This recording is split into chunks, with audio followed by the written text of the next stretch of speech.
Hey, I just got back from lunch. Did you finish that report yet? Well, not exactly. Still working on it. I'm not finished just yet. I got a little sidetracked, but I will get them to you first thing this afternoon. It is first thing this afternoon. Well, yeah, I understand that, but I mean, I am working on But it. I'll have. what do you mean that the report isn't finished yet? I'm still in the process of working on it. I've just been a little distracted. Distracted. Our meeting starts in an hour. I can have it. No.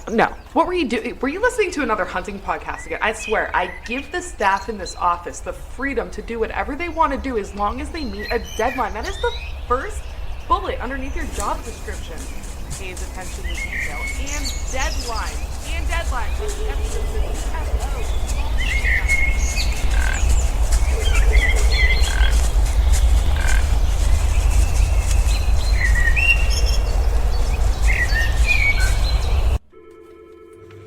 Dude, are you even listening to me right now? Welcome back, guys and gals. This is episode 96 of the Whitetail Distraction Podcast, and we are doing episode number 2 of the Deer Slayer series. We have a good local buddy on from Ohio. His name is Matt Talkington. We know him pretty well. I've been keeping in touch with him over the last few years as far as turkey season goes and deer season and follow along with his journey. The guy is just an absolute slayer. I mean, he makes this Deer Slayer series tenfold because he is a very successful hunter. He has many different methods that he's used throughout his life to get it done, and I think you guys will really enjoy this one. Don't lose focus on the fact that he is using different methods now than many of you may agree or use, because the guy has grown up absolutely getting it done on all different scenarios: public, private, bow, gun, crossbow, whatever he needs to get the job done, that's what he's done, and I think that'll come across in this episode. I am joined by Austin in this episode, but we weren't able to get together with limited time just to do the episode itself, to do an intro. So just want to cover really quick here our partners. We have, first and foremost, Scree Gear, ScreeGear.com. I know I am rocking a full line of Scree Gear right now, and I've also had to use their warranty on a product due to sizing, and that's on me, not them. But they were quick to handle it. I've already got it in the mail to them. Everything's already done for me as far as the labeling. Every package comes with a label to return. So I'm looking forward to getting back into some more Scree Gear once that gets back to me within the next 48 hours. Austin is also rocking some Scree Gear this year, and he's loving it as well. So guys, go check them out. They're still running sales on some of their bundles, which is a great way to get into their products on a much cheaper basis. And you'd be surprised what the cost of these things are. Next, VIP, Veteran Innovative Products, Matt and Cindy Futere. Those are my people. Recently, I've been in contact with Matt talking about some of the kills that we have with the veteran already, the combat veteran, I should say. I have killed a doe with the combat veteran already this year. My brother Joe has killed a doe with the combat veteran, and Sam has now killed a buck. So we just made a post on that yesterday that Sam had killed a pretty nice buck. Good story behind that. Hopefully we can get Sam on the podcast. He'd be a great fit on this Deer Slayer series. But he killed it off his parents' property that he and I went out back in February and did some hinge cutting. And then after that, we just recently went in and cut the entire field where his orchard is, and we planted a food plot for late season. So we planted some clover, and we planted some last stand, and that's just like a mix of radish and some late season stuff. So hopefully that takes. We've been getting some really good weather, not for hunting, but good weather for a late season food plot that you're just putting in October. It was a really cool story. He went in basically just looking to kill a doe. He was hunting a ladder stand on the edge of the orchard, in which has been there for many years. And this is a property where he's never taken any real big bucks off of. But sure enough, 2 bucks had stood up in the hinge cutting area, fed their way all the way in, and he got a nice 16-yard shot, drilled it, the arrow and combat veteran all the way through, quartering away, lodged all the way through the backside bone of the leg, split it in half completely, which is the same story of my doe, but mine was the front leg. split the bone in half, lodged the broadhead in the bone, and did some massive, massive damage. So we're very, very pleased with those broadheads, and VIP just continues to kill it. I know they have some new products coming out next year that I'm really looking forward to, but don't know how they can come up with a better design. Next, Out on a Limb MFG.com. Matt Garris, great dude. He has recently become one of our partners of the show, and can't say enough about that guy. He has some of the best products out there. He has the new Hush stand right now. He has the Shakar sticks, the Shakar 1 stick. He has the Ridge Runner, my personal favorite, which now Austin is running because I'm running his Scout. Actually, I'm running the Monarch on my 1 stick. So, looking forward to getting more of his products in the future. I know I also use the Reach camera arm that he built. Love his stuff. Will never stop using it. The guy's just an absolutely genuine, amazing person. And I may be visiting him this fall on a deer hunting trip. That is to be determined. Last but not least, new Canoe. Finally, here's the announcement you've all been waiting for. I have received my new Canoe, and it is unbelievable. That is one heck of a boat. The Unlimited from New Canoe is hard to beat. I've shown it to many people since I've gotten it, and they have all basically said the same thing. How incredible, how big it is, how sturdy it looks, how heavy it is. The thing is just like an unbelievable. It almost looks like a canoe instead of a kayak, but you wouldn't believe the detail and thought they've put into this thing with all the different railings and everything that they've done. It's just absolutely incredible. So go check them out, newcanoe.com, and with that, we will get on to the episode. And we are back with Matt Talkington, good buddy of mine and Austin's from way back when. Big supporter of the podcast. The guy, I mean, think about this. This guy moved from West Virginia, I think I got this right, Matt, to Ohio, the land of giants, just for deer hunting. Yeah, my dad bought a piece of property over here, and it had a house on it. He moved over, so that was the main thing at the time. Yeah. Listen, I don't blame you one bit, man. Regardless of what state you're in, if you're around Ohio, it's probably not a bad call to move to Ohio. Get that residency license. You can still hunt the surrounding states. Yeah, because I'm just right on the river, so I can, 10 minutes, and I'm back in West Virginia. So there you go. That's right. So we are continuing our Deer Slayer series from the last episode that we posted. You are episode number 2 of the series. You are number 2, which is pretty exciting stuff, man. Yeah.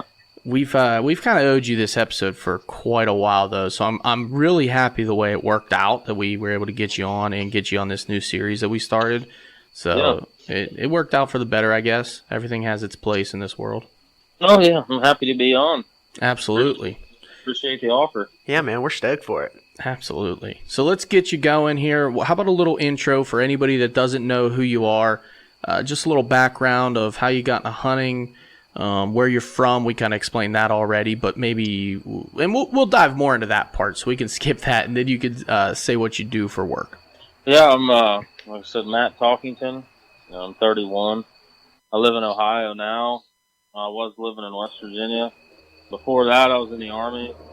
I bounced around. I've lived in Georgia for 4.5 years, most of my high school career. And before that, the longest I've lived anywhere was in PA, up in Greensburg. I lived there about 9 years when I was a kid. So, and I've hunted just about every state that I've lived in. It seems like you always navigate to places with pretty rough terrain. Yeah. Big mountainous areas. Is that due to work, or how did that end up working out? My dad working and moving. He's an engineer, so we bounced around a little bit. But okay. Yeah, everywhere. Even when I lived in Georgia, I lived in North Georgia, not far, 15, 20 minutes from Tennessee border. So I was right there in, the more, I guess, mountainous area of Georgia. So hunting them public land turkeys and deers. I wish we could dive down that. I wish we could dive down that turkey hole, but we're not going to. No. Austin's giving me the look. Don't you dare do it. It is not turkey season anymore. No, I cut my teeth on deer hunting public down there. I mean, that's down there, man. That's tough. I bet. From what I've seen, I mean, it definitely seems like it at least. Yeah, it's tough stuff. So I guess we're getting into the first part of this whole thing then. Kind of the area or the land that you hunt. You're up in the Northeast region. You're kind of in that tri-state area between West Virginia, PA, Ohio. So why don't you explain a little bit about what the terrain is like and what kind of area in which you hunt and what it looks like? Well, right here at the house, everywhere around the house, most of it's straight up and straight down. Right here on the Ohio River, it's pretty rough terrain. It's pretty thick in most areas. It's not like the western part of Ohio. It's more ag and all that. It's just hills, deep, flats, point, and that's just what you got here. Especially the properties that I hunt. Now, my piece that I bought there a couple years ago, it's not as bad. I've got some fields on it, but here at the house and my dad's, it's just hills. So when you're looking at the topo map, it's literally just lines. Yeah, it's pretty steep. Like it's just a hill and a flat and a hill and a flat and a hill, and then straight down to the run, or creek or whatever whatever you guys want to call it. Yeah, creek definitely is correct. Here at the house, it's just 65 acres here at the house. Is just one hillside, and that's it. Oh man. Well, it's kind of nice that you got 65 acres at your house. There's nothing wrong with that. Yeah, that makes it nice. Getting out of the oil field, I work on the railroad now, so I work Monday through Friday, and I'm home by 4 o'clock. So till time change, I can hunt in the evenings. Makes it nice because when I worked in the oil field 12 hours a day, I didn't have that off. Yeah, weekend warrior for sure. Yeah. So then growing up, I think you mentioned a little bit, but growing up and throughout your entire hunting life, you've hunted a mixture of both public and private. Is that correct? Or would you say more of one or the other? It was mainly private until I hunted a little bit of public with my dad in PA. Walking around with him. Obviously, I couldn't hunt at that time. I couldn't carry a gun. So just mainly private until I got into high school. And when we were living in Georgia and I could drive, is when I started hunting public down there. So, 16, 17 years old when I started hunting public. And then when I got out of the Army in 2013, I started hunting public over here in Ohio. And that's where most of it has been. Okay. So you kind of mentioned that 65 acres is kind of one hillside. Is that just like all monotonous, the same features, same terrain, same everything? So how do you deal with a challenge like that when everything's kind of the same? You're not working with edges, you don't have clear cut or maybe, thickets and whatnot. I mean, how do you kind of target those areas and where to set up? Man, it's tough here because, here at the house and the other two places, my other piece I hunt's 10 acres and my place is 15. So they're small and there's not much on any of them. And like my 15 acre piece, I got some fields and I've got some food plots growing this year, but the 10 acres and here at the house, there's hardly any oaks. There's, it's been timbered again. So here at the house, in Ohio, you can bait. So, I do with what I have, you know what I mean? If I want to hunt, the best chance for me is to bait. And, I got a point, long point here that runs below my house, that runs below the house. And a lot of those deer funnel up and funnel down that point. And then at the bottom of my driveway is the lowest spot on this bridge that we live on. And everything crosses on that low spot. And that low spot to that point below my house ain't far, maybe within 100 yards of each other. So it makes nice travel for that. So, do you think they're traveling down in that bottom because of thermals and how the wind's playing through there? Oh yeah, and that's what kills me. That's what makes it tough. The deer that I hunt here at the house, everything comes up. You try to get them deer from the bottom, you end up blowing them out. Yeah. from the top, in the evening times your thermals are falling. Best time to hunt them's in the morning, but everybody knows when you bait, it's hard to get in there in the morning because you end up blowing everything out of there. At least in the morning your thermals are rising, but it makes it tough. So you're playing, you're constantly playing that. You're right there on the edge of getting busted just about every time you hunt. But I hunt out of ground blinds a lot. That seems to help me a lot. There you go. Yeah, kind of keep your scent in there a little bit.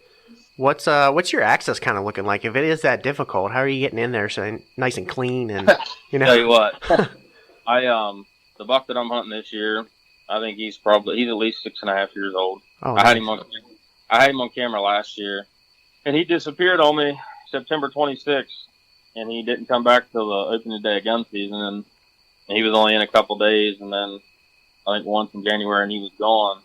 Well, he's older this year, and he seems to stick around. He has stuck around. He's still here. But what I did, like 3 weeks before bow season, I took hedge clippers and a rake and started from where I was going to walk down over the hill all the way to my blind, and I cleared everything out. The ground, all the sticks, rocks, any limbs that might hit me on the way down through, and I cut and trimmed everything. Just a path just big enough for me to get straight down into my blind. That's solid, man. You down to dirt on that? Are you like a ninja getting in there or what? Yeah, I raked it down to dirt, yeah. That's awesome, man. He's walking in with socks on and everything, or what? I don't got to do that. I made dirt. I'll tell you what, I hunted out of Crocs the other day. That's not a bad call if it's a little warm out, just saying. Oh, man. It's been miserable here. Last October was great. This October was awful. You aren't kidding. I will take it, though. If it flip-flops and we get the heat now and not like the first week of November, and we get the cold first week of November like we did first week of October last year, I'm all in, man. I'm selling out. I'm good with it. Let the heat happen now. It's fine. So it's actually funny that we're talking about this right now. I was on my lunch break today. I was watching the news because that's what the guys had on at work. And the weather guy was talking about how if we keep on this same trend for another week of what the temperatures have been like, it's going to be the highest. What did he say? How did he put it? It's going to be like the highest temperature trend that we've had in like 30 years for October, like this time period. Yeah. Which is that's insane. Yeah, they were calling for that, I think, a month ago. I saw it pop up on the Weather Channel. I was like, oh, great. Hottest October ever coming. Literally. This is going to be fantastic. Miserable. Because some of that September weather we were having was pretty freaking nice, dude. It was in the 40s. I was like, we're going to have an awesome fall. Oh, man. Just one more thing that, not only the Northeast and us over here deal with. I mean, it's across, pretty much across the board. Yeah. But it seems like we get more of the radical change and the weird weather than some of the other places. It just things move in and out. Now, do you see that in the mountains as well? When you're in the big hills down there. Yeah, it's just totally unpredictable. 40 in the morning and freaking 80 by noon. Yeah. I meant to ask, too, that hillside you're on, what direction it was facing. I was just curious as well, like if it's hitting the sun in the morning or in the evenings. Well, let's see. Shit. You caught me off guard here. So that's a good question, though. Yeah, I was just curious. Let's see. So south wind, it faces north. It faces north, okay. North facing, nice. So that's not terrible. Yeah, I mean, it's at least should be a little cooler then in the afternoons. Yeah, definitely dropping. Yeah, it is. Yeah, quick. It's cooler. Yeah. That's awesome. So, but I mean, the thing is, you haven't just hunted public or private land in Ohio your whole life. You've been very successful for a long time in some really tough situations. If you want to go in just briefly into some of the other stuff that you've hunted growing up, because I think that's going to play a part. I think that's more of your specialty that we're going to find is those big hills and some of the stuff you hunted in your earlier ages. Yeah, growing up, early in my life, it was just the week of gun season, like most kids, the week of gun season in West Virginia. Dad let me out of school, and that was what we did. And we hunted, big hills, and we pretty much hunted the same spot. My dad had a spot that he hunted. We hunted that Monday through Friday, the same spot, and waited for a deer. I still hunt that spot with my dad today. That's awesome. At least we don't get to hunt as much as we used to. Most of us don't have that whole week off anymore, but we usually at least one day out of the 2 weeks gun season, we still hunt that same spot. But yeah, growing up, that was that. And then we got a lease, and we started hunting it. And I mean, it's the same thing. It's, power line right-of-ways and steep hills. That's all it is. And then, I hunted that and then moved to Georgia or PA. Living in PA, I mean, you guys, up there, it's just hills. And, the little bit of public we hunted, most of it was I swear it was right beside the highway. And, dude, they love those highways, man. Yeah, I think I know exactly the chunk you're talking about, too. It is literally right on the highway. Yeah, and we were a part of a sportsman's club up there in Youngwood, and we hunted that. I'd go out with my dad, and, him and everybody else hunted that place, too. So that was always a good time.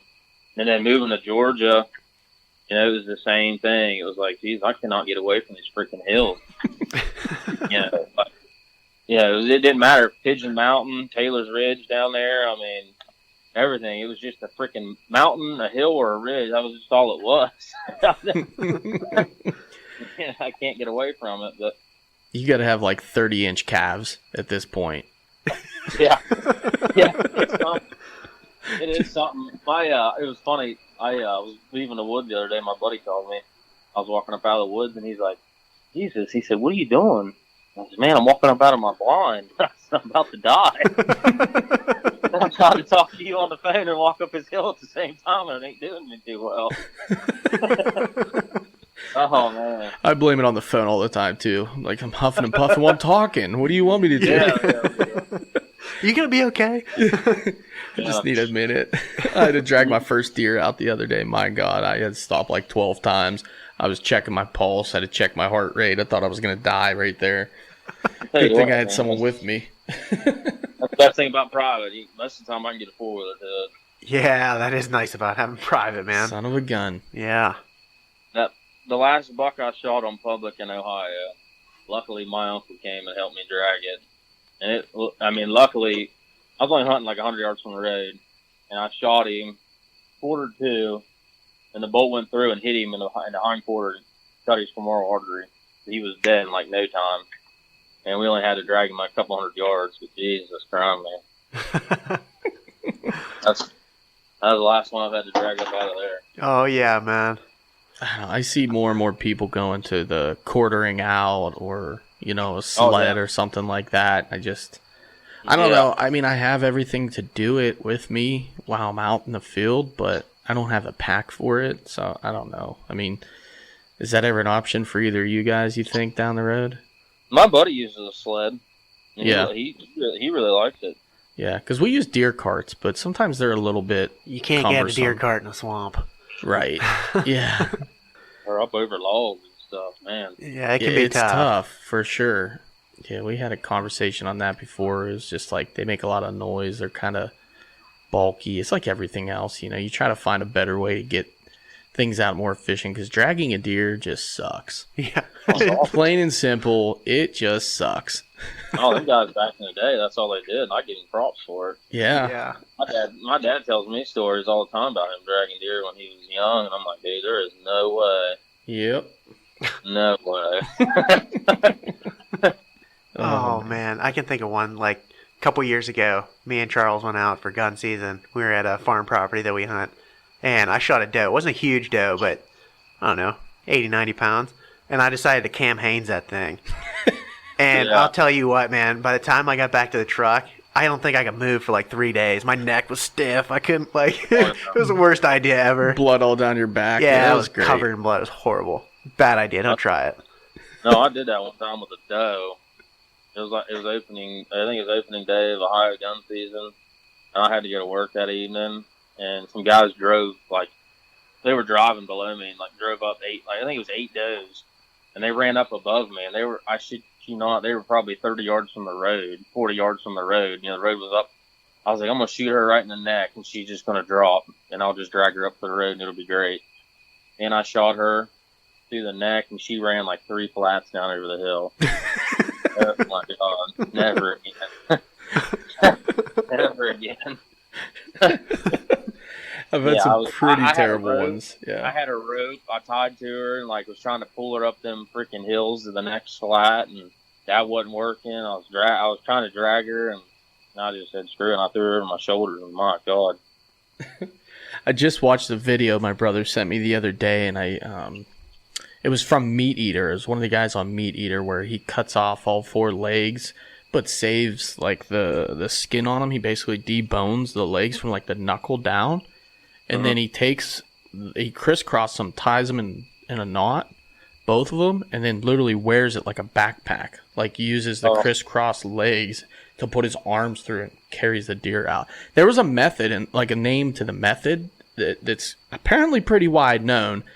I've never heard of it before in my life. I've never seen it done before in my life, but I'll tell you right now, other than the fact it'd probably take you 15 minutes to do it, which ain't a big deal, it looked nifty as all hell, man. Yeah. Like, legitimately a good way to get a smaller deer out. Nothing giant, but something you can handle. I need to try that, I think. Yeah, I'll have to try to find the video, and I'll send it to both of you. It's really impressive, to be honest. I like it. It's good. I want to try it at least once.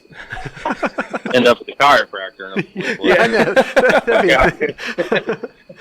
Oh, man. I could just see myself making it way up the hill and just falling backwards with it on my back, and we both go tumbling. Oh, my. Yeah. All right, Matt. We'll move along then. So we kind of got the area down. We've the whole first part, where you hunt and kind of what you're familiar with. So I'd like to build your resume now. We're going to build up your resume here, your hunter resume, and I'm going to put that in air quotes, okay? So if you could just kind of describe a few of your really good years, because I know you had some really good ones, some of your success over the last, 5 to 10 years and what that looked like. Yeah. Honestly, I think getting married, having kids has helped me out a lot. when I got out of the Army, I got in the oil field, and I worked 14 days on, 14 days off. And man, I think over all them 14 days I was off, I hunted every day. Yeah. I was hunting every day.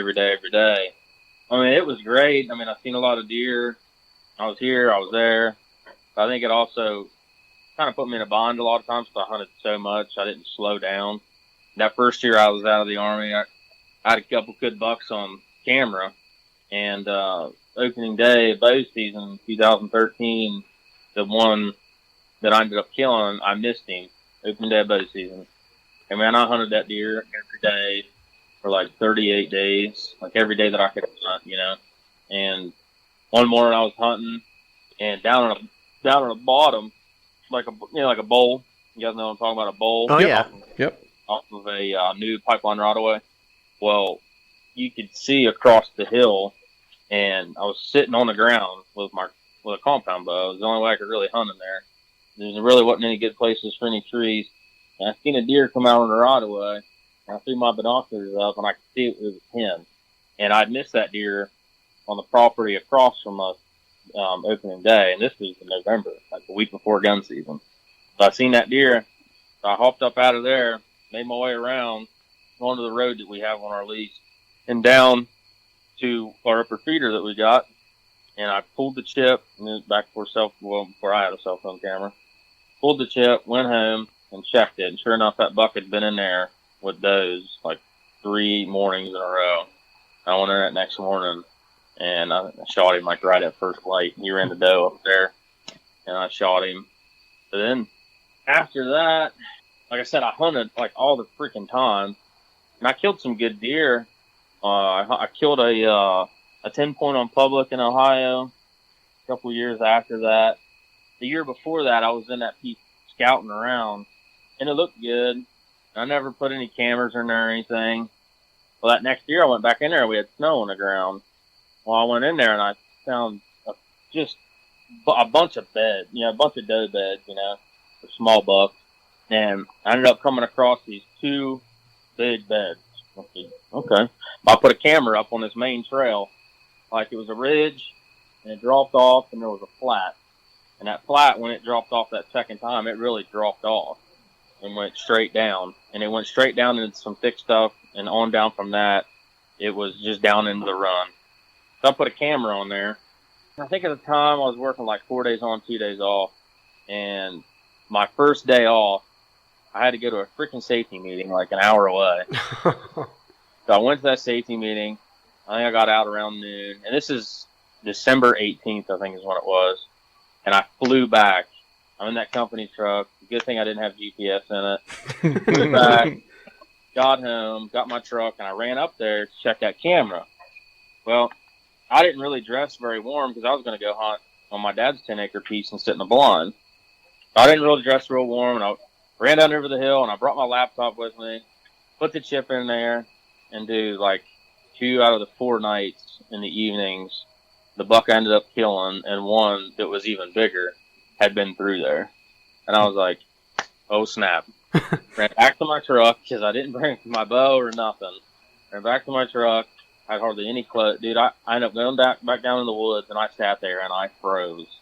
Like borderline, like thought my freaking fingertips were going to freeze off. It was like 18 degrees, and then it started getting dark. You know how it is late in the season. It starts getting dark, but there was snow on the ground, so I could still see a ways out. And man, next thing you know, here come this deer, and I could just see his horns. I was like, oh, baby.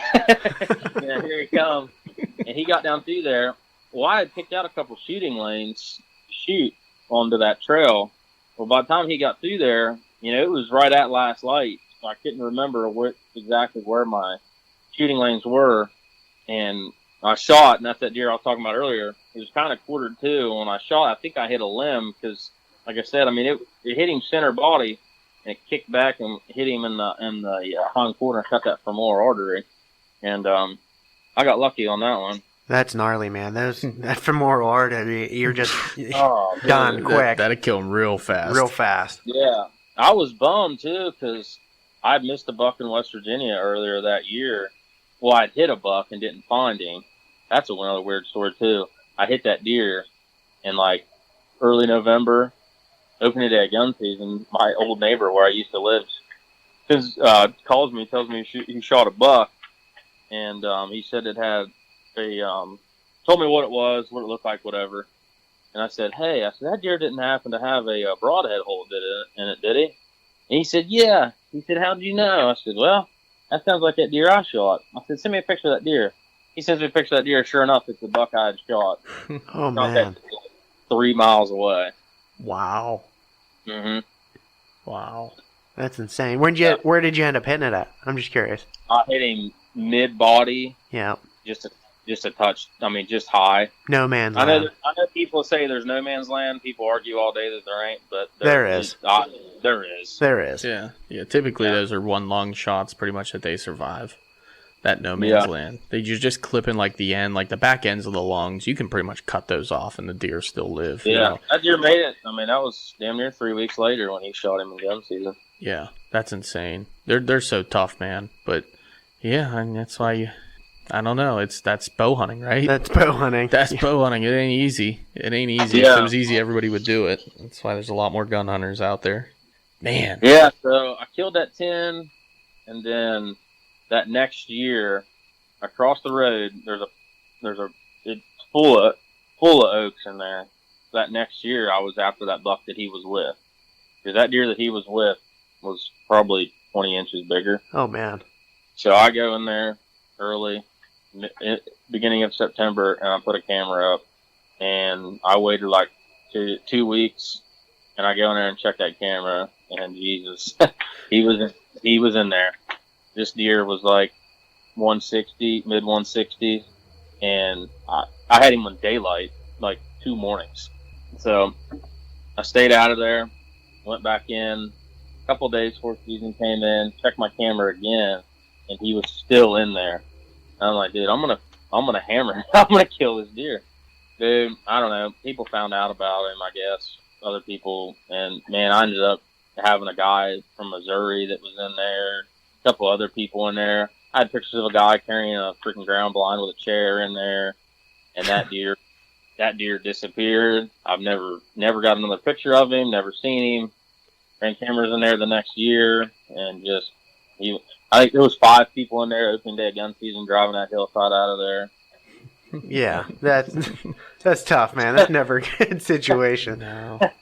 No, you think you're the only one that knows about a deer, you're freaking dead wrong. I don't care if it's 6 miles back on a piece of public that you've never seen a boot track. Somebody knows that deer's back there. Yeah.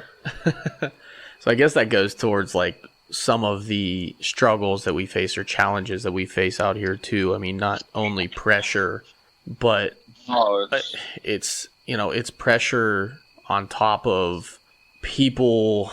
I don't know how to really put that. I guess we'll just leave it at pressure without saying anything bad about other hunters. But you're technically, we've said it a ton of times, like you're not only hunting the deer, you're hunting where other hunters are too. You're kind of hunting the hunters as well. Oh, that's 100%. And I'm all about everybody getting out and hunting. Yeah, absolutely.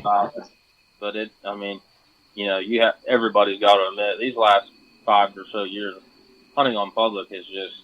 It's exploded. It's exploded.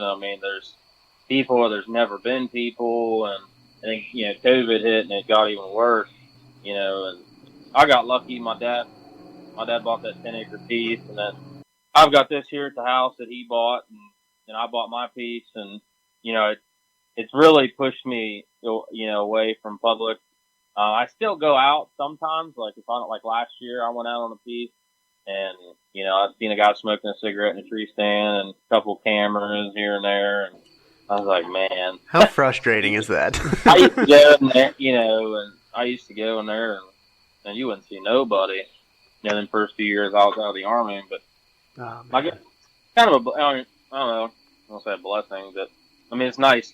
I think my dad, because if it wasn't for my dad, I wouldn't have that 10-acre piece and the piece here at the house. And, I'm very lucky in that aspect. And, that little 10-acre piece, I killed the oldest deer and the deer I have most history with ever in my life. That deer that I killed there was, Jesus, I hunted him for 4.5 years. I hit him once, I wounded him once and killed him 3 years later. And I think when I got with my wife, second fall, I finally killed him. I think she was real glad I killed him, because that deer, he was, like I said, I think he was at least 8.5 years old. Wow, that's insane. When I killed him, and the first pictures I ever got of him, he was 148.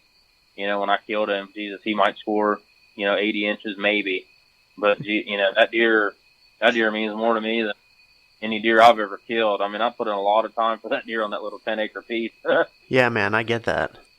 That's it's tough though too, man. Yeah. And I like your outlook on it. You feel like it's a blessing. You got, what is that dog doing? I'm gonna tear that thing up.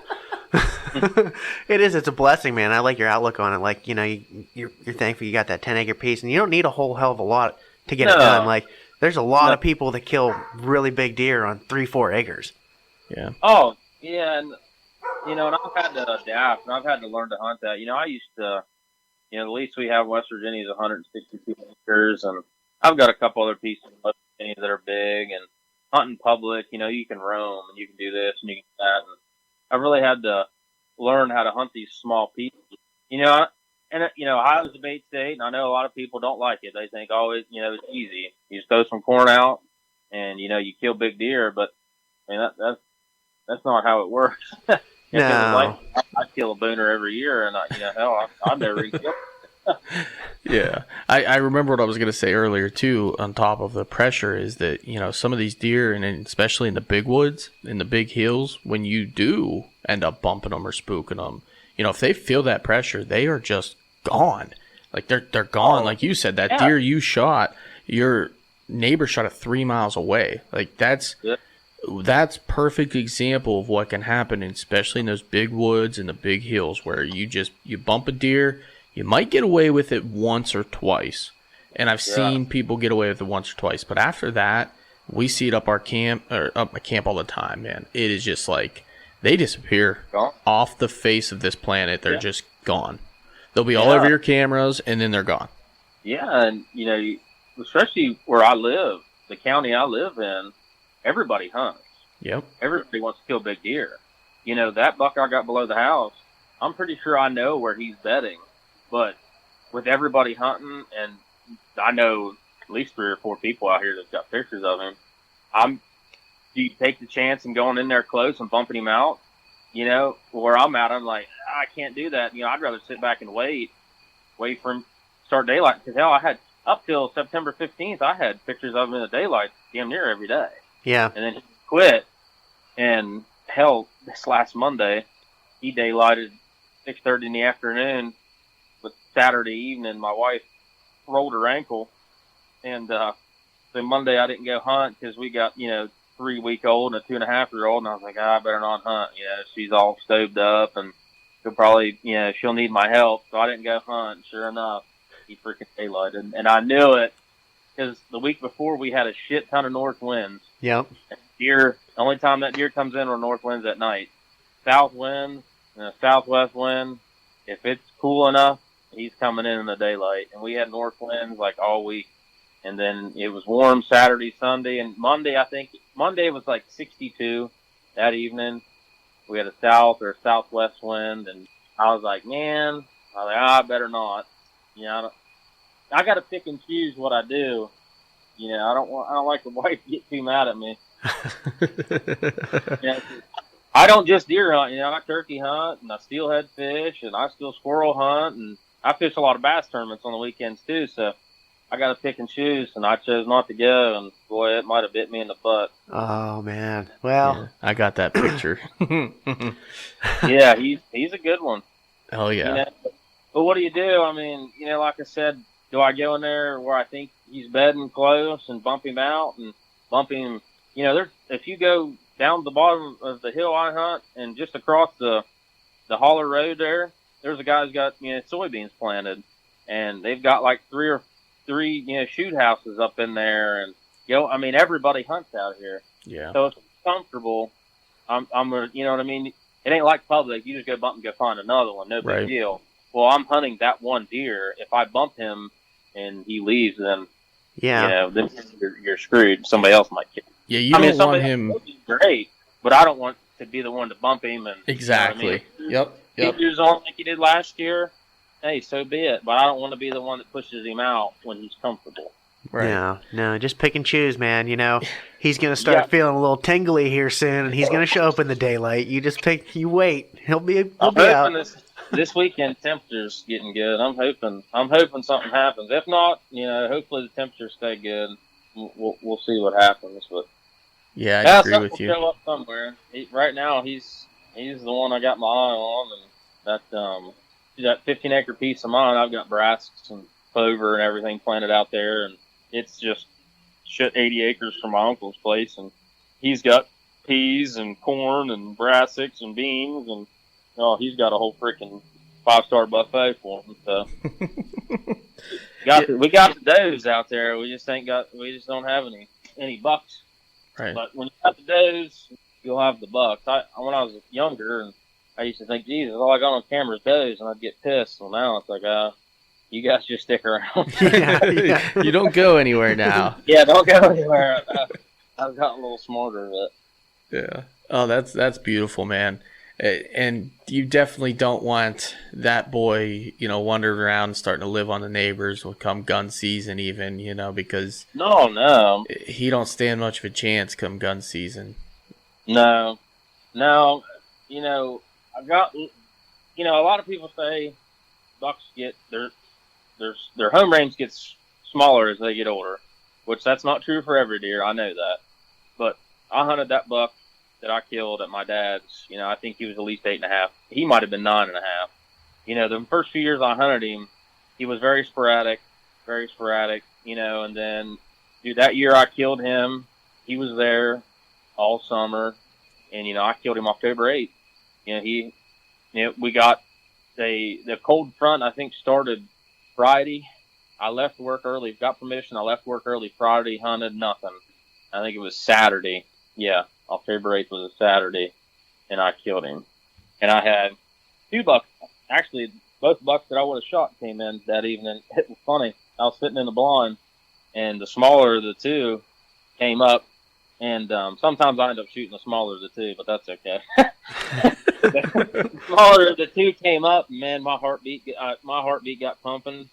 And he was a nice 8. He was 130 some inch 8, and he come up, and I shit you not, I reached down to grab I had a crossbow at the time, I tore my labrum, my rotator cuff. I had my crossbow. I reached down. I just had it sitting on the ground beside me. Reached down to pick it up. I looked back out the window of the barn, and that deer was gone. And I was like, you got to be shitting me. There's no way I spooked that deer. So, I'm sitting there. I sit back up, and, I'm pissy. And it wasn't a minute later, here he come, the big one, the old one. That's why that's why he ran off. Yeah, no kidding. It happened so fast, when I shot that deer. But yeah, like I was ranting on about the home range thing. That buck last year, he left. I don't know if maybe the Oaks where he went, because he left. I say he didn't leave. He did leave for 9 days. And then he came back and he stayed. So I don't know if the Oaks didn't produce where he goes, and so he came back, or if he's getting older and he feels comfortable here. Because I don't mess around with him. That's one thing I've learned. I don't. Yes, I bait, and yes, I have cell phone cameras, so a lot of people don't like that. But I use it to my advantage. I stay out as much as I can because the small pieces I have to hunt. That's the best way for me to kill the biggest deer that I can. Yeah. I don't mess around on the properties. I leave the deer alone. I'm in and I'm out, and I use my cell phone cameras to my advantage. So I'm hoping, maybe he's gotten older. Maybe he just likes it here and he's not bothered here. So I'm hoping he sticks around. We'll see. We'll see how the season goes. Yeah. I mean, it just goes to show that regardless if you're hunting over bait or not, it's obviously not easy to kill deer. Like, if it was that easy, everybody, like you said, you'd have a whole wall full of 170s, 180s. That's just not the case. I mean, these deer, a lot of times, they're more cautious coming into bait like that. They are. They come in late. They come in downwind. It's very hard to kill them. Oh, yeah. And, people say, you're doing that, go hunt public. And, sometimes I'm like, man, maybe I should, because, hell, 2 of the biggest deer I've ever seen on the hoof were on public land. Yeah. I seen 6x6 one morning. I'm not the best deer scorer, but that thing was 170, 180 all day. And then I seen another buck that morning with him running does. I mean, he was, 140s. And then I missed a deer here 2019, 2018. I scouted a piece of public the evening, and I got down in there and I said, dude, there was freaking scrapes. Rubs on trees as big as my thigh, and I'm 240 pounds. And I was like, dude, I need to get in here. Yeah. I went that next morning, got down in there like 2 hours before daylight, and I was sitting there, and it was freaking cold. We got a gosh darn ice storm, and I waited too long to put my freaking toe warmers in, and I'm sitting there in my climber, and my toes are freezing. Here I am. I take both my boots off. Got my boots sitting on my platforms, take both my socks off. Oh, no, I know where this is going. Shaking these hot hands in both my hands. Shaking them, trying to hurry up and get them warmed up. I stuff the one hot hand in my sock, hurry up, put my boot on. I've got the other sock in my hand, I'm stuffing the hot hands in it. And next thing you know, this freaking doe runs right up underneath my stand. I'm looking through the bottom of my stand at my foot, and a doe runs right up underneath my tree. And I was like, oh, shit. I spooked her. She runs out there, and I'm hunting just off this old logging road that's full of scrapes. She runs out there about 20 yards and stops and just looks my way, but directly underneath my stand. And I'm just sitting there because I don't want to move. I don't want to spook her. Yes, or more than I thought she was. Right. Next thing you know, I hear something just tearing through the woods behind me. And here this freaking buck comes directly up underneath my stand, and he's like 145, borderline 150-inch pin. And I'm like, oh, my God. And here I am reaching for my bow, my crossbow, which I know a lot of people don't like that either, but I still had a bad shoulder at the time. You don't got to apologize. And, man, he ran that doe, and I'm like, I'm yelling at this deer. I'm like, I'm like, hey, I'm trying to get this deer to just stop and turn around and look at me because I had ranged up to like 40 yards where I could shoot. Well, finally that doe stopped, and he stops, and he's quartered away, and I'm frantically trying to get my freaking rangefinder. You know them little pockets you got there on your boob? Yeah. I'm frantically trying to get that rangefinder out of my pocket, and I'm like, I get it out, and I'm clicking, and finally it was like 50 yards. I'm like, oh, money with a crossbow, Excalibur, money. I pull up. I mean, he's quartered away looking at that doe, and I let her go. And I had a Luminoff on, and that freaking bolt went right up underneath of him. Like, oh my God.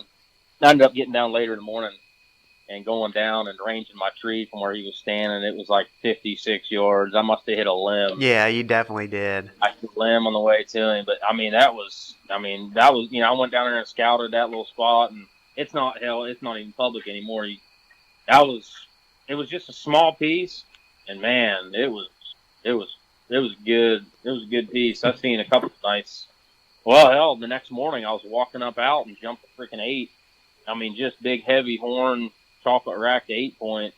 There was some good deer in there, but yeah, it got sold. It's not even public anymore. Oh man, that's such a bummer. Yeah. Well, I'd say you definitely have the collection of bone to back up your resume for anybody that doesn't like whatever they don't like just because they're always angry with themselves. If I were to put this in as your strength, I would say one of your strengths on your resume here would be that you have the ability to adapt to your situations and still get out in the woods and hunt. Because, a lot of times people get shoulder injuries, things like that happen. You've put your time in with a bow, with a gun, whatever you have to do. And it kind of comes through this whole story you've been telling throughout this whole thing, whether it's a blind or a stand or however you have to do it to put yourself in the best case scenario to kill a deer, you're going to do it. And I would say that's definitely a big strength of yours.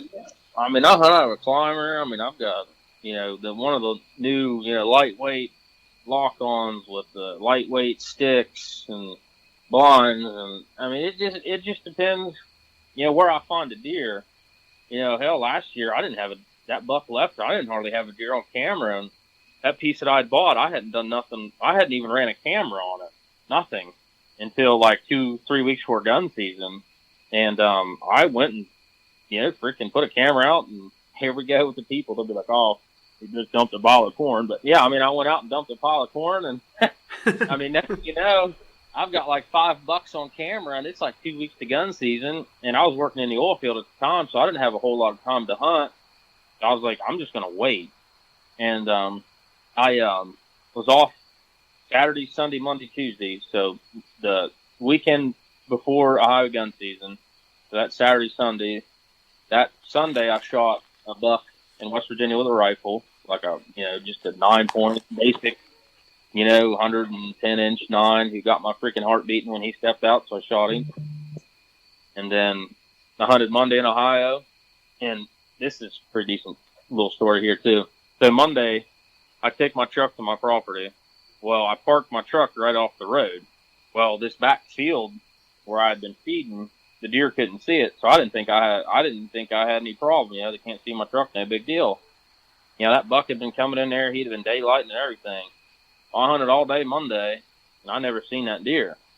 Well, I get home, and sure enough, by the time I get home, that freaking deer's in there, that buck that I killed. I'm like, what the hell? He knew I was in there somehow. Well, wake up Tuesday morning, and I mean, there's freaking a whole shit pile of snow on the ground. Well, I drove my truck, parked in the same spot, didn't see that deer.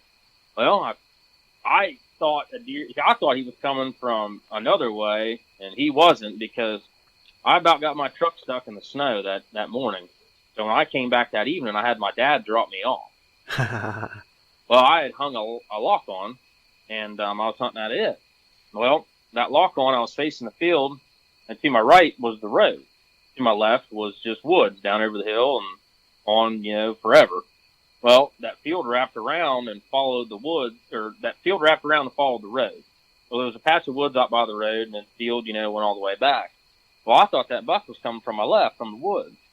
Well, I'm sitting there, and I started getting evening time, and I was a friggin' idiot, and I put my dadgum tree arm on the wrong side of the tree. So if a deer had come in, I had to reach around to my left and then shoot to my right instead of just having the tree arm to my right. Well, I stand up. I was like, I'm going to take that tree arm out of this tree and screw it in on this side. Well, I unscrew that freaking tree arm, and I've got my sling and my gun wrapped around me. And this sling, it's way too tight. I need to loosen it up for next year. It's so freaking tight that it took me about 10 minutes to get it off. I took that sling off, and I'm giving her hell trying to screw this freaking tree arm in. And about that time, I see a doe come running out in the field. I'm like, oh, shit. And here come another doe. And here come another doe. And I'm trying like hell to get this freaking gun off my chest. I had just got that freaking tree arm in just enough to where it stayed. And I'm scoping these deer. I mean, and it's freaking pouring the snow down. Ended up being 8 does that come through there. Well, 5 of them made it to the woods, and 3 of them stopped right in the middle of that field. I remember looking at them, and they looked out towards the road to my right. And I just happened to look, or I had to look around the tree. I looked around the tree, and there he was standing 20 yards from me. Oh, man. I could have shot him with a bow. And what was cool was where I screwed that tree arm in. I screwed it in just perfect. I laid that gun across that tree arm and just freaking lambasted him. And he ran. He ran, and I shit you not, he ran, and I had made a path. I always make paths to my stands if I can, so I'm quiet. I made a path straight to that stand, to that tree. That deer ran, took a left at that path, and he hit the tree I was in, and dead. Fell over dead. Fell over dead. Unreal, man. That is great. It was awful because I killed him. Called my dad. I always call my dad first. I call my dad first. Turkeys, deer, everything. Called my dad. He said, "Yeah, his 10 acres that he has is like just maybe half a mile away." He said, "I heard you shoot. I was wondering if that was you." I said, "Yeah." I said, "I don't have a knife. I can't cut it." Because Dad had dropped me off. Well, I don't know why I didn't have it. Oh, I used that knife on that buck I shot in West Virginia and then put another one back in it. He said, "All right, I'll be out." Well, I'm sitting there waiting. He calls me. "Hey, I lost my keys in my truck." I was like, "It's gotta be it." I mean, it's freaking pouring the snow down. I got this deer. He locked his keys in his truck. So luckily, like I said, my uncle's property is just 80 acres across from mine, and they live out there. He's like, "I'm gonna have your aunt come get you, or come get me and bring me back to the house. And I'll just ride the four-wheeler out." I was like, "All right." And I had forgot something else. I forgot my knife and something. Oh, I don't think I had a light. Yeah, I didn't have a light. I said, "I ain't got a light." He said, "Jesus Christ. You didn't bring anything?" You got to name my dad. I mean, he speaks his mind. So I kind of got lippy with him like I always do, And he come back on the four-wheeler, and he ended up showing up on the four-wheeler, and, man, I had that deer and got it out, and then we was coming up out of the woods, and, man, about went down over the hill on that four-wheeler, and then, man, my aunt had to bring us home in that freaking snowstorm. She got stuck in the bottom of the driveway. I had to go get the four-wheeler and bring it down to the road and get the deer on the four-wheeler, get it up to the house, she couldn't make it up the driveway. And, oh, man, that was a hell of a night with that deer. Yeah, that's a freaking night right there, man. Holy smokes. Oh, jeez. Yeah. Was that the same year that you shot 3 bucks? No, that was the year before. That was the year I shot that 8.5-year-old. I believe. Yeah, I shot that one in Ohio. I shot a 10 in West Virginia, a big 6-pointer, a 10 in West Virginia with a bow, a big 6 in West Virginia with a gun. I seen him the first day of gun season, and I ended up shooting him the second day of gun season. And then I shot a 9 with my muzzleloader, which that was cool, because where I shot him was where I worked, and where I worked we could hunt. That's pretty sweet. Yeah. Well, nobody had ever seen that deer. Huh. Well, it was second week of gun season.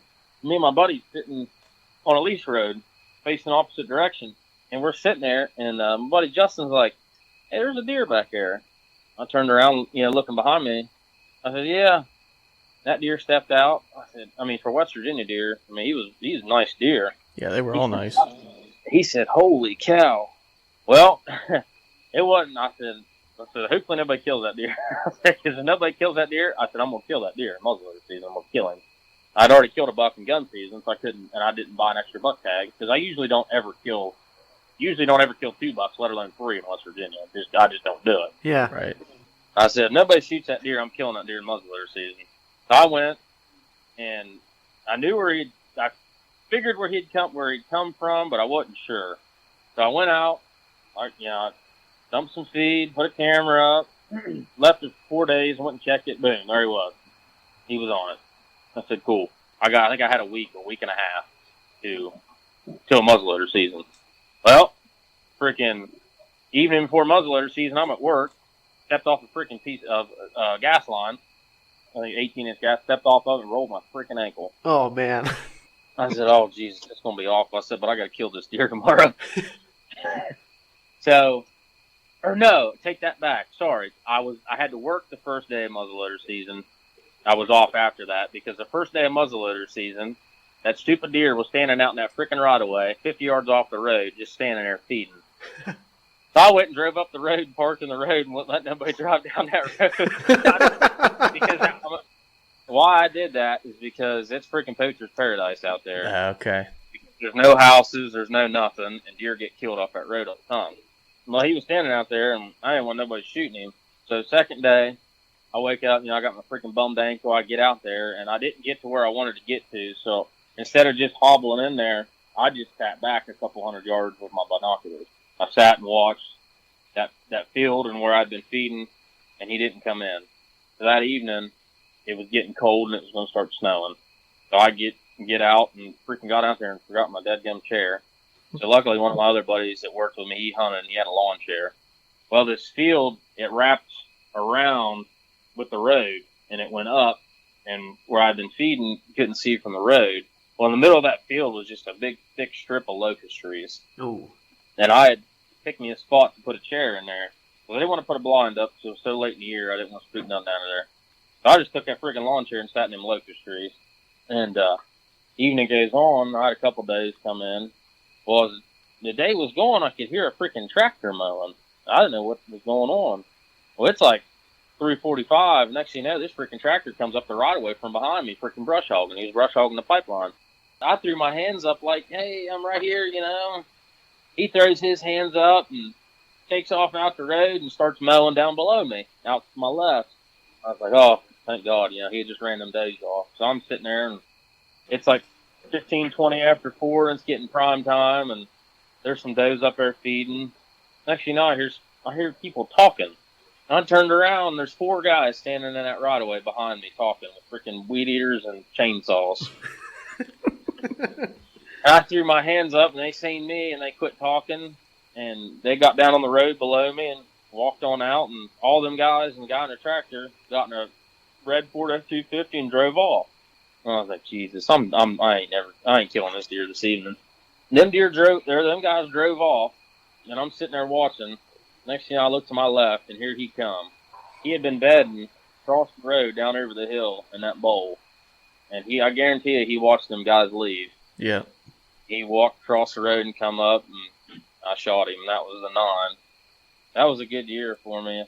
Heck yeah, dude. That sounds like a good year, man. I've never had a year like that. No way. Yeah, it was cool. Killing with a bow, muzzleloader. Yeah. Cool.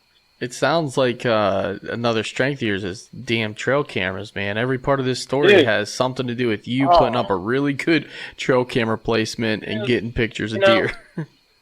Yes, I do feed. And if I see a buck, I'm going to go dump. I'm probably going to go dump corn. I'm going to go dump something. And I'm going to put a camera on it because, like I said earlier, I'm married. I have a 2-year-and-a-half, almost 3-year-old son, and now I have a 3-week-old, almost month-old.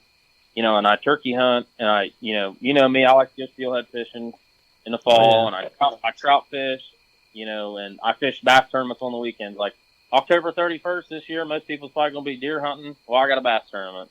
Oh, man. Oh, no, you don't. Well, it's a good one. It's for a good bit of money. So, but I like to do all that stuff. I don't just like to deer hunt. Yeah, that's fair.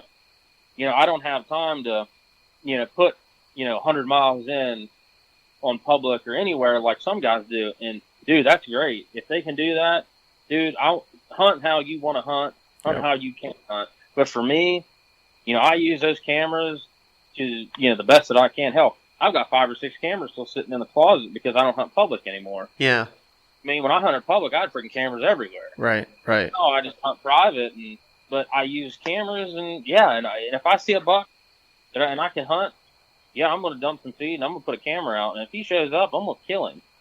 Yeah, but man. I'm going to stay out of there. I'm going to stay out until, hey, it's the right time, and, I'm pretty damn sure that I can get in there and kill him. Because I think that's where people go wrong on bait, because, shit ton of people bait. A lot of people say they don't, they do. A lot of people that bait, they go in all the time. You know, they're constantly they're constantly dumping, they're constantly checking their cameras, they're like constantly riding their four-wheelers. And yeah, them does and young bucks, they'll get used to it, no big deal. You dump it, hell, they're there in 5 minutes. It happens all the time. But them big ones, they don't like that. Yeah, man, I feel you. I understand that whole tactic. I mean, it's foreign to me, but I've heard it on a couple of different podcast guys talking about it, and I totally get it. It's like Charles mentioned earlier, like those deer, they know. Mm-hmm. They know, but I think Charles is kind of reading you a little wrong. He says like, your tactic here, like the common denominator here is these trail cameras.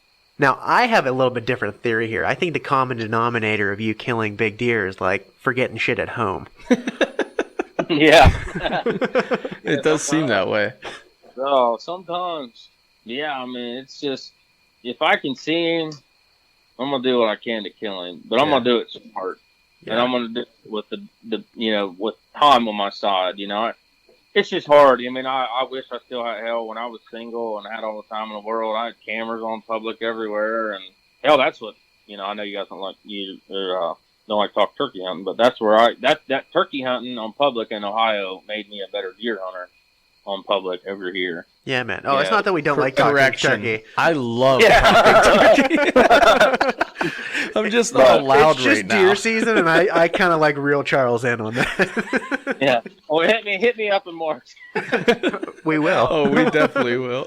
But no, just being out like I was, I mean, it helped me out a lot today because, come turkey season, I just go hunt. Like, I don't scout, go listen for birds. I mean, I just, I like to spend time with my family. And, my wife would divorce me if I was gone all right. the time. I'm already gone enough. It goes back to what I said. You have to adapt to your situation. Your situation, your life has changed over the course of your entire hunting career, as we'll call it. Yeah. It's changed, and you've adapted to make it work and still find ways to get it done and get deer killed.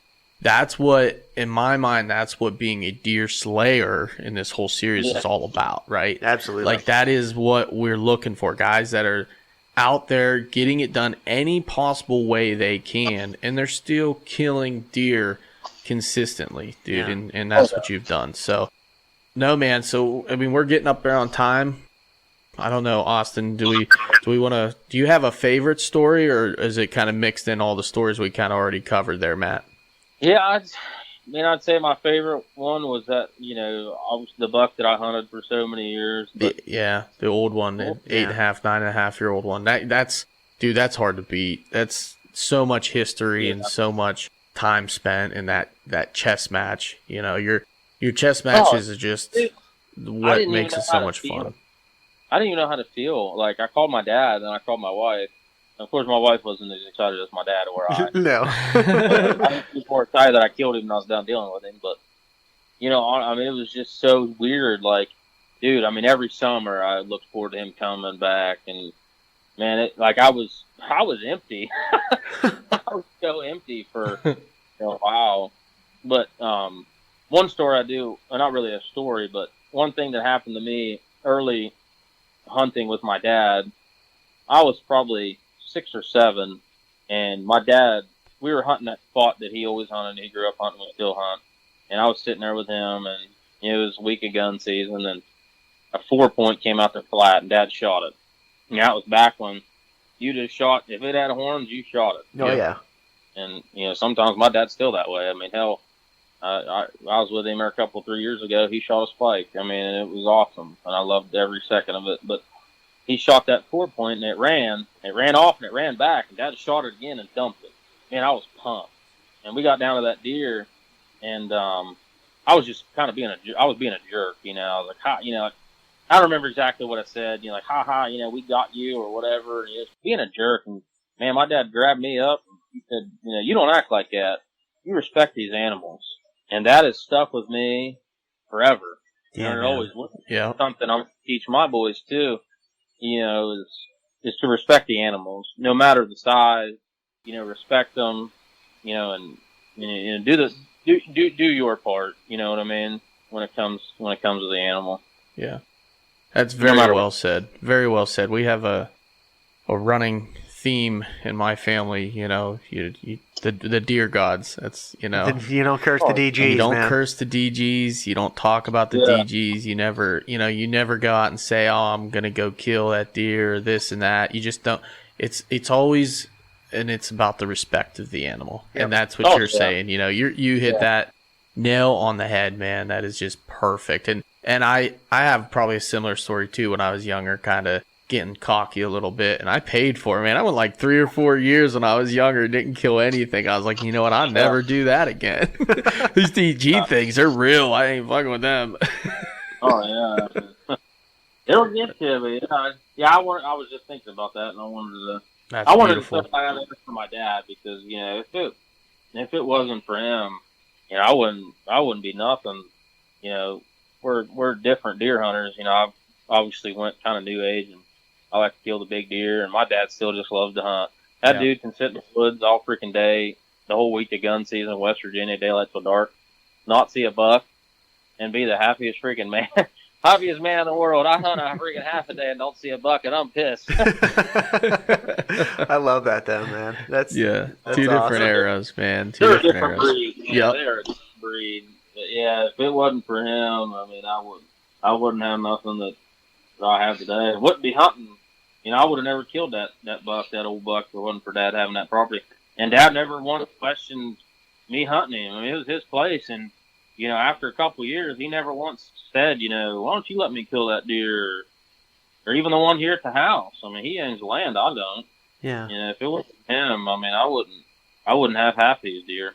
Yeah, that's awesome, dude.